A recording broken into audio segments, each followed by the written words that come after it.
Welcome to my channel where I'm trying to visit all the beaches on Cape Breton Island. Today I'm taking us to Ingonish Beach by popular demand. I'll tell you how to get there, what to expect when you arrive. Midway, I'll share some interesting information I dug up while researching this beach. And I'll end with a segment that I call Channel Talk, where I give status updates, talk about what I'm doing next, respond to comments, or give a shout out, so hang around till the end. Let's zoom in and have a look around.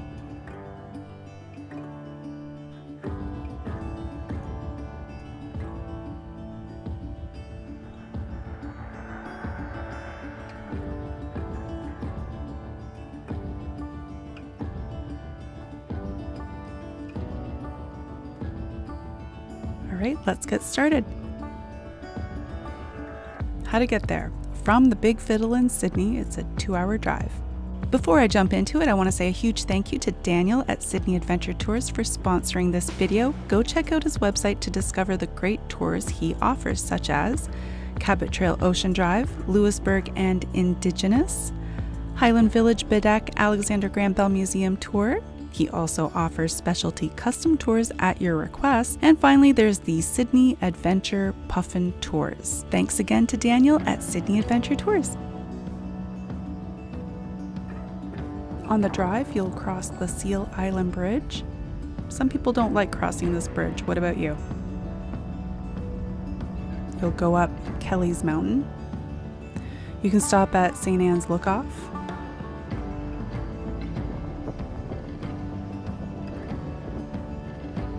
Take exit 11, hop on the ferry, and then you'll be on the Cabot Trail. On your way to Ingonish, you'll see this chocolate shop and art gallery. You might stop at the Clucking Hen Cafe and Bakery, or at the Wreck Cove General Store. Before you know it, you'll be at the foot of Cape Smoky. And get ready to wind your way up, up, up.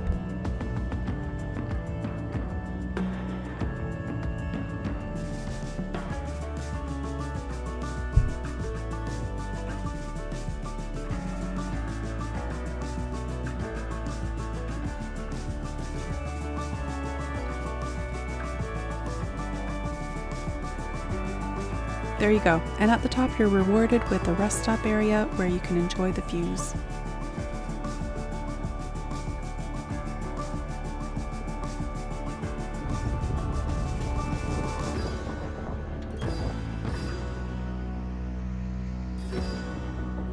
Okay, once you descend Smoky, you'll arrive in Ingonish.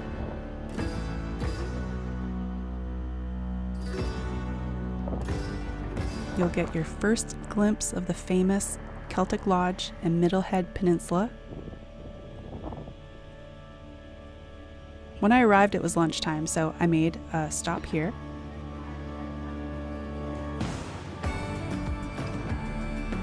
And then I was on my way again. I was thankful for the free park admission.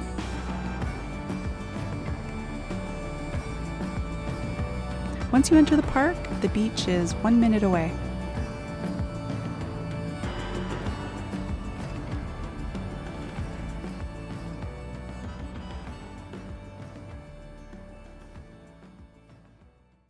All right, arrival and parking. There's a large parking lot, but it's often pretty full. People sometimes get creative with their parking spots, and sometimes they get blocked in. This new building opened in 2024 after the old building burnt down.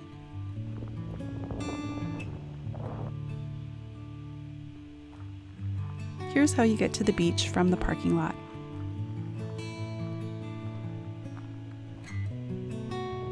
There are lifeguards on duty here in the summer. Depending on the year, sometimes there's sand here, and sometimes there isn't. It all depends on Mother Nature.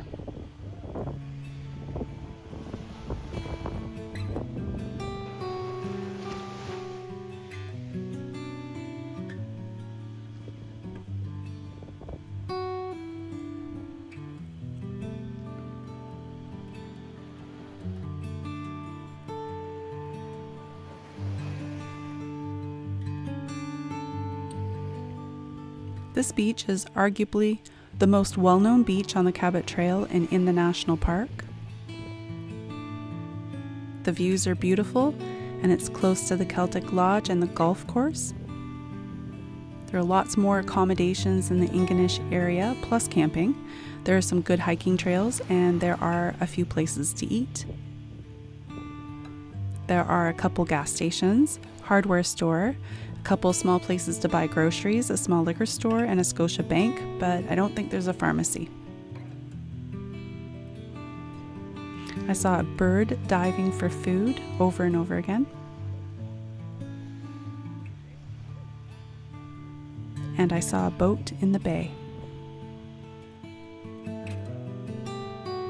As I said earlier, there are lifeguards here, but you have to be careful in the water. There can be rip currents.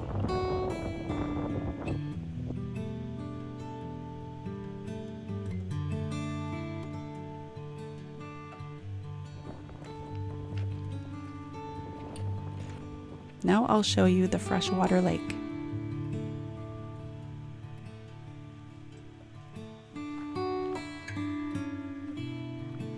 It's a short walk. There's a playground along the way. From the playground, you can walk over the rocks and look at the beach below. You can also see the freshwater lake.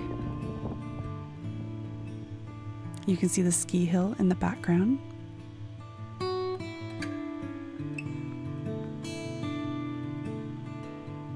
There's a Moby mat all the way to the water. There are kayaks to rent.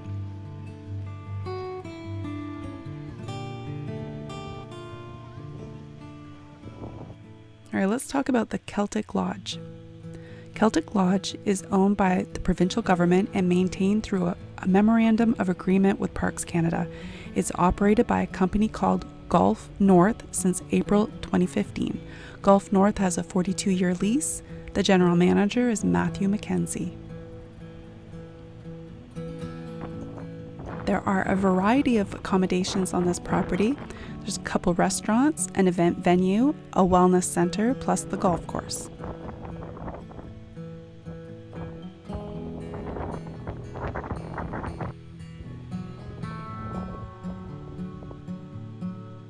The property celebrated its 75-year anniversary in 2016. Since Gulf North took over the property, millions of dollars have been spent to improve and renovate the property. Parks Canada is working to realign the road and improve underground infrastructure. In late 2023, it was announced the main lodge would be closed for renovations.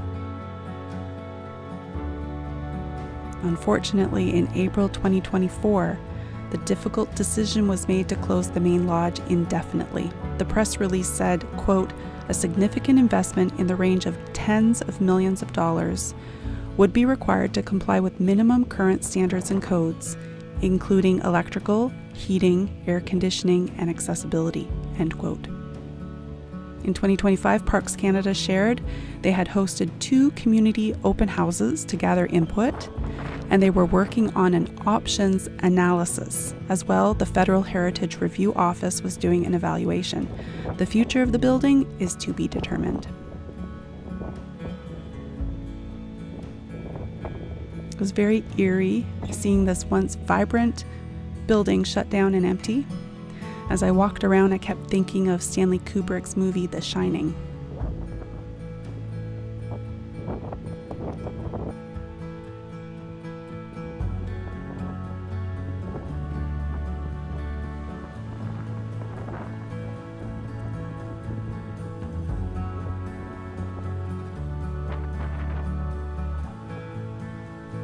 Take you down to the pool.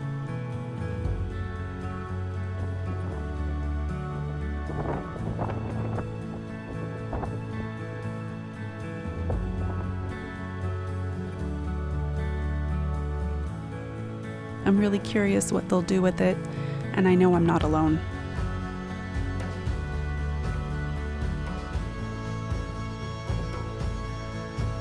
There's a lot of potential here. It's a unique location. Good luck to the people who have been tasked with reimagining the future of this property.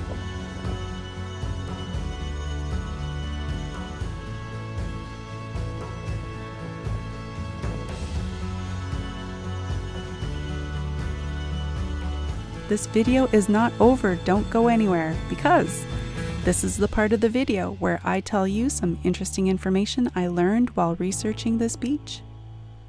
Do you know the origin story of the Celtic Lodge? Let's go back to the 1920s.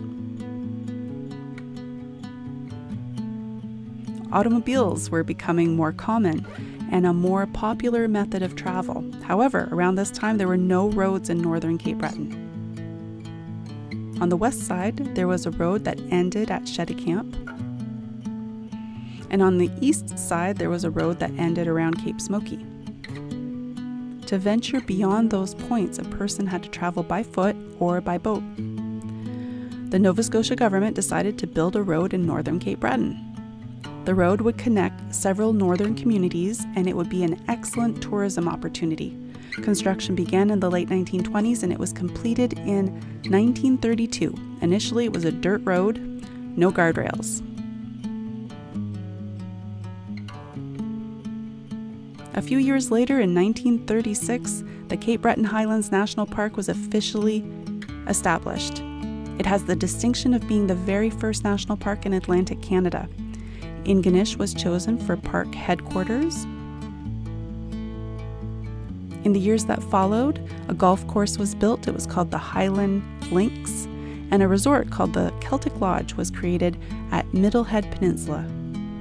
The official opening ceremony took place July 1st, 1941. The golf course and resort were located on lands which had been acquired by the government.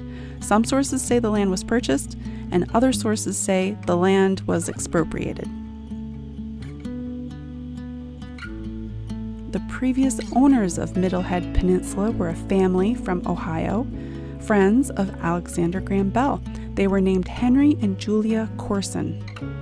Their home became the first Celtic Lodge. Here's Celtic Lodge number 1 from 1941. After World War II, it was torn down to make way for a larger, better Celtic Lodge.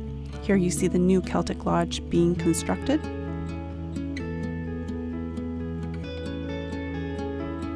This is the main lodge at the resort that Cape Bretoners know and love.